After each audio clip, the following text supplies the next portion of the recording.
Buenas tardes, mi nombre es Sebastián Armero, este es mi podcast y escogí el tema derechos laborales de María Cano.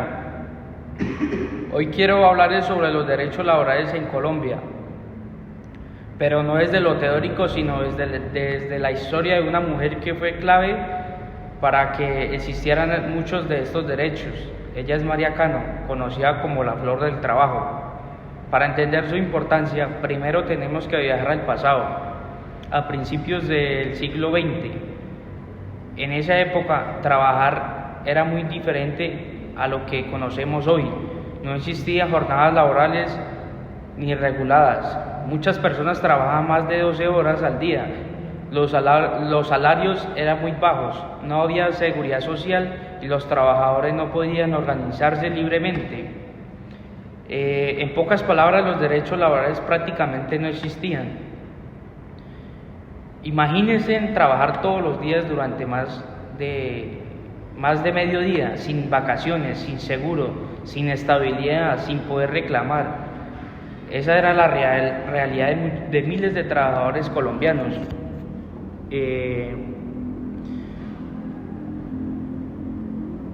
Y es en ese contexto donde aparece María Cano. Ella nació en Medellín en 1887 y aunque al principio se interesó por la cultura y la educación, poco a poco empezó involucrándose con los movimientos sociales y obreros. Lo que la hizo especial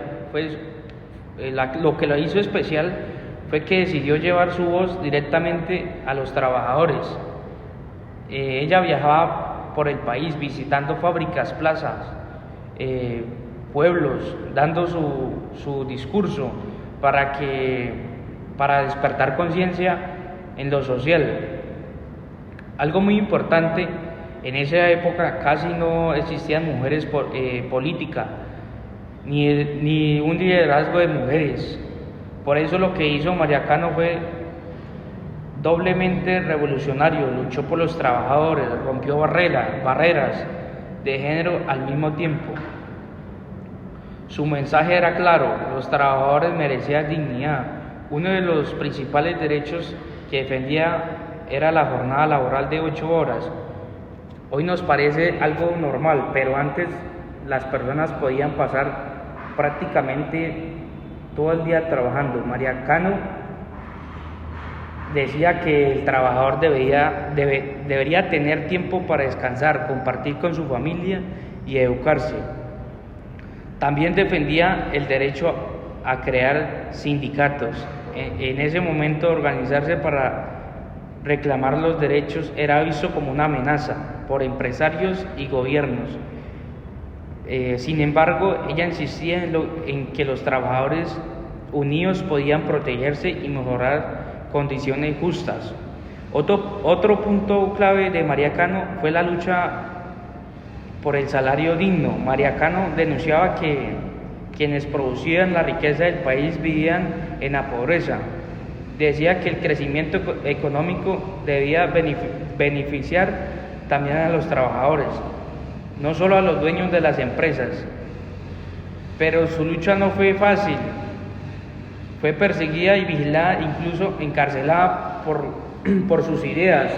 Aún así, nunca dejó de hablar ni defender a los trabajadores.